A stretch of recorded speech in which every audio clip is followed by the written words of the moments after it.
আসসালামু আলাইকুম ভিউয়ার্স, কেমন আছেন সবাই? আশা করি ভালো আছেন। আজকে আলোচনা করব এইচএসসি আইসিটি চ্যাপ্টার 5 এর আরো একটি লেকচার নিয়ে। চলুন শুরু করা যাক। আপনারা যারা আগের লেকচারগুলো দেখেননি তারা অবশ্যই প্লেলিস্ট থেকে দেখে নেবেন। চ্যাপ্টার 5 এর প্লেলিস্টের লাস্টের দিকে পেয়ে যাবেন।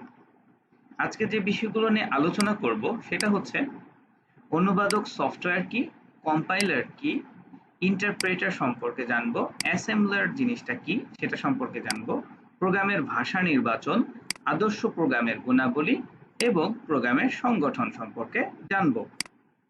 চলুন তাহলে শুরু করা যাক। চ্যানেলটি সাবস্ক্রাইব করে না থাকলে অবশ্যই সাবস্ক্রাইব করে রাখুন এবং ভিডিওটিতে একটি লাইক দিয়ে দিবেন যেন অ্যালগরিদম বুঝতে পারে যে এই ভিডিওটি আপনাদের উপকারে আসছে। অনুবাদক সফটওয়্যার সম্পর্কে আমরা এখন জানবো। অনুবাদক সফটওয়্যার বা ট্রান্সলেটর সফটওয়্যার একটা উৎস বা সোর্স থেকে প্রোগ্রামকে বস্তু বা অবজেক্ট প্রোগ্রামে পরিণত করতে যে সফটওয়্যারের প্রয়োজন হয় তাকে বলে অনুবাদক সফটওয়্যার। এটা হচ্ছে আপনাদের সংজ্ঞাটা, আপনাদের খাতায় লিখে রাখতে পারেন। এক্সামে 1 মার্কের প্রশ্নের জন্য আসে এই প্রশ্নটা খুব বেশি।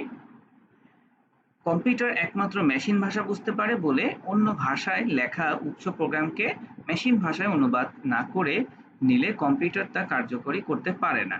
অনুবাদক সফটওয়্যার আছে 3 ধরনের, এক হচ্ছে কম্পাইলার, একটা হচ্ছে ইন্টারপ্রেটার আর একটা হচ্ছে অ্যাসেম্বলার। 3 ধরনের। দেখুন এই যে কি বলছে, উৎস সোর্স প্রোগ্রাম, এটা কি করে, আমরা যে সি প্রোগ্রাম লিখি, ধরুন এখানে সি প্রোগ্রাম লিখলাম, সে কি করবে, অনুবাদক বা কম্পাইলারের কাছে যাবে, সেটাকে আবার কি করবে, অবজেক্ট প্রোগ্রামে কনভার্ট করবে। এই ধরনের মানে মেশিনের বোঝার মতো যে আছে 0101 ছাড়া তো মেশিন কিছু বোঝে না, সো ওই কোডে কনভার্ট করার পরে মেশিন বুঝতে পারবে।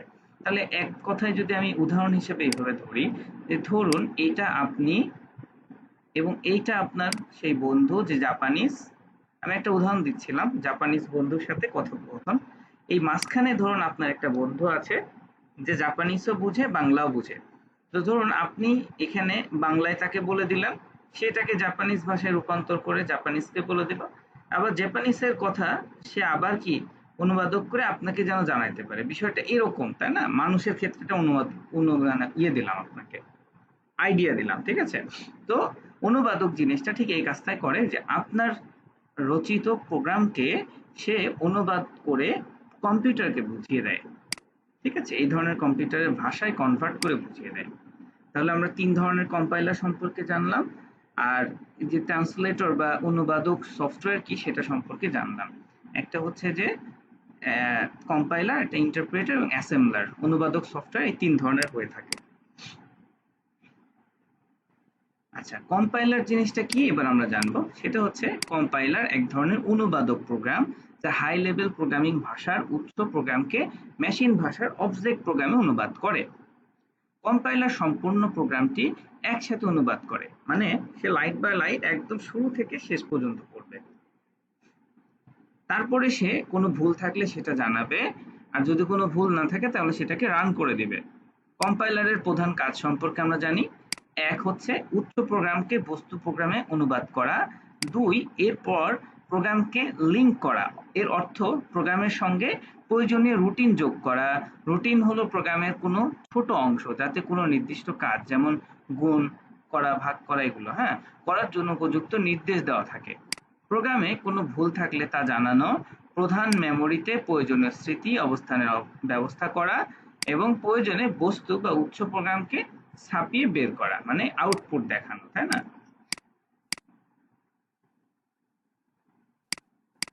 কম্পাইলারের কিছু সুবিধা সম্পর্কে আমরা জানব।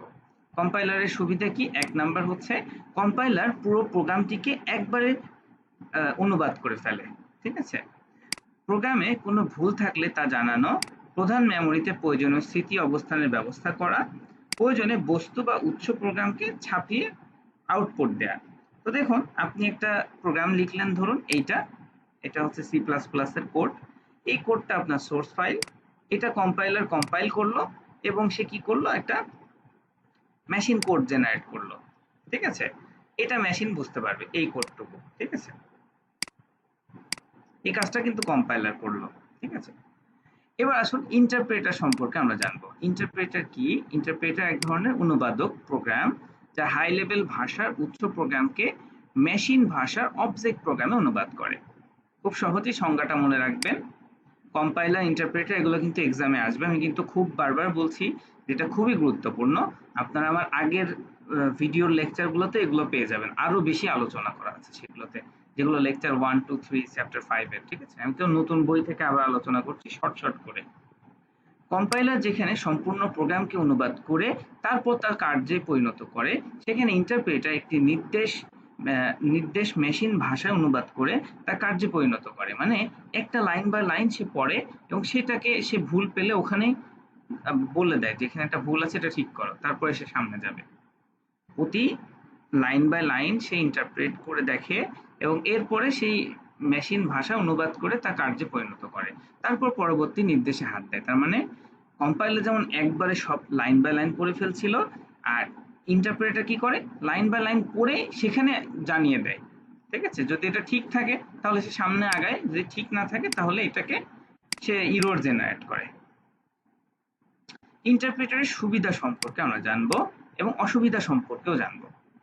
ইন্টারপ্রেটারের সুবিধা কি? এর প্রধান সুবিধা হলো ইন্টারপ্রেটার খুব বন্ধু ভাবন বা ইউজার ফ্রেন্ডলি। এর ব্যবহারে প্রোগ্রামের ভুল সংশোধন করা বা প্রোগ্রাম পরিবর্তন করা সহজ হয়, কারণ যেহেতু যে লাইনে ভুল সেই লাইনে সে বলে দিচ্ছে যে এখানে ভুল আছে, ওটা ঠিক না করা পর্যন্ত তো আপনার সামনে আগাইতে পারতেছেন না। ইন্টারপ্রেটার প্রোগ্রাম আকারে ছোট বলে এর ব্যবহারে মেমোরি অবস্থানের জায়গা বাঁচে যায়। ঠিক আছে, ইন্টারপ্রেটারের অসুবিধা কি? এর অসুবিধা হলো ইন্টারপ্রেটার ব্যবহারে প্রোগ্রাম কার্যকরী করতে কম্পাইলারের তুলনায় অনেক গুণ বেশি সময় লাগে। কারণ কি? সে প্রত্যেক লাইন বাই লাইন পড়ছে। কারণ ইন্টারপ্রেটারের ক্ষেত্রে প্রধান যেটা হয়, প্রোগ্রাম কার্যকরী করার সময়ের মধ্যে অনুবাদের সময়ও ধরতে হয়, কিন্তু কম্পাইলারের ক্ষেত্রে প্রোগ্রাম কার্যকরী করার সময়ের মধ্যে অনুবাদের সময় পড়ে না। ঠিক আছে, আর কম্পাইলারের ক্ষেত্রে একটা অসুবিধা বলি, সেটা হচ্ছে যে যেহেতু পুরা সে সবটা পড়ছে, পড়ার পরে একটা আপনাকে ইরর দিচ্ছে, তো এই ইররটা অনেক সময় অনেক নতুন ডেভেলপাররা ওই মেসেজটা বুঝে সলভ করতে পারে না, যেটা আমাদের এই যে এইচএসসি লেভেলের স্টুডেন্টদের ক্ষেত্রে বেশি দেখা যায়, বা ভার্সিটির ফার্স্ট ইয়ারের দিকে বেশি দেখা যায়। আমি নিজেও এই ধরনের প্রবলেম ফেস করতাম।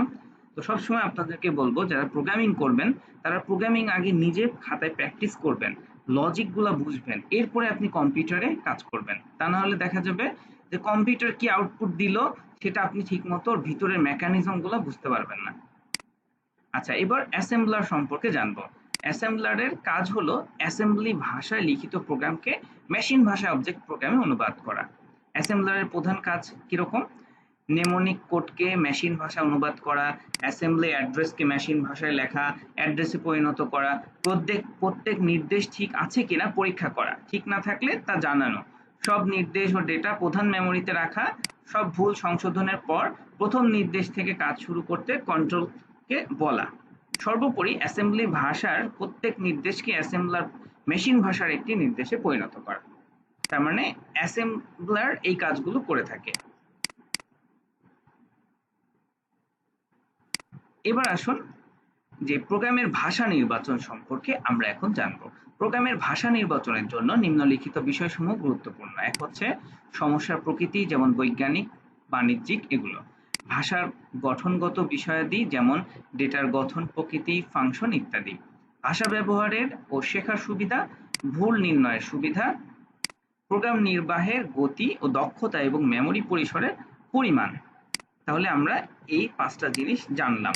এটা কিন্তু এক্সামে আসবে, আপনারা পড়ে রাখবেন। আমি যেগুলো বলবো যে এক্সামে আসার মতো, সেগুলো একটু বেশি করে পড়বেন, কারণ আমি দীর্ঘ 7 বছরের বেশি পড়াচ্ছি, শুধু এই চ্যানেলেই পড়াচ্ছি অনেকদিন। এর বাইরে আমি হচ্ছে কোচিংয়ে ক্লাস নিতাম এবং বিভিন্ন কলেজ স্টুডেন্টদেরকে পড়াতাম। এখন বর্তমানে আমি সফটওয়্যার কোম্পানিতে কাজ করেছি, গ্রুপ অফ কোম্পানিতে কাজ করছি, তার আগেও একটি গ্রুপ অফ কোম্পানিতে ছিলাম। বর্তমানে আমি প্রফেশনাল লাইফে আছি, তারপরও আমার পড়াইতে ভালো লাগে, এই জন্য পড়াই। তো আপনারা যদি এই লাইক, কমেন্ট, শেয়ার না করেন তাহলে আমি আশাহত হব এবং আস্তে আস্তে আবার ভিডিও বানানো বন্ধ করে দিব। তো আশা করবো আপনারা সবাই ভিডিওগুলো দেখবেন এবং নিজেদের মধ্যে শেয়ার করবেন, লাইক দিবেন, যাতে করে আমি আগ্রহ পাই বেশি বেশি। আচ্ছা, এবার আমরা জানবো আদর্শ প্রোগ্রামের গুণাবলী। একটি আদর্শ প্রোগ্রামের নিম্নলিখিত গুণাবলী থাকা প্রয়োজন, যথা প্রোগ্রাম সহজ, সংক্ষিপ্ত ও বোধগম্য হতে হবে। মানে এমন করবেন না যে একটা কাজকে অনেক বেশি কমপ্লেক্স ওয়েতে চিন্তা করে সলভ করবেন না। একই প্রবলেম অনেক সহজ ওয়েতে সলভ করা যায় সেটা চেষ্টা করা। সেজন্য প্রয়োজনে চলকের বর্ণনা ও কমেন্ট থাকতে পারে। মানে আপনি কি কাজ করছেন সেটার জন্য পাশে কমেন্টস করে রাখতে পারবেন। প্রোগ্রাম নির্ভরযোগ্য ও নিরাপদ হতে হবে। প্রোগ্রামে ব্যবহৃত অ্যালগরিদম নির্বাহ করার জন্য ন্যূনতম মেমোরি প্রয়োজন হবে। এমনভাবে আপনাকে প্রোগ্রাম কাজ মানে অ্যালগরিদমটা সাজাইতে হবে যেন মেমোরিও আপনার কম দরকার হয়। সবচাইতে বেশি অপটিমাম সলিউশনটা আপনাকে চিন্তা করতে হবে।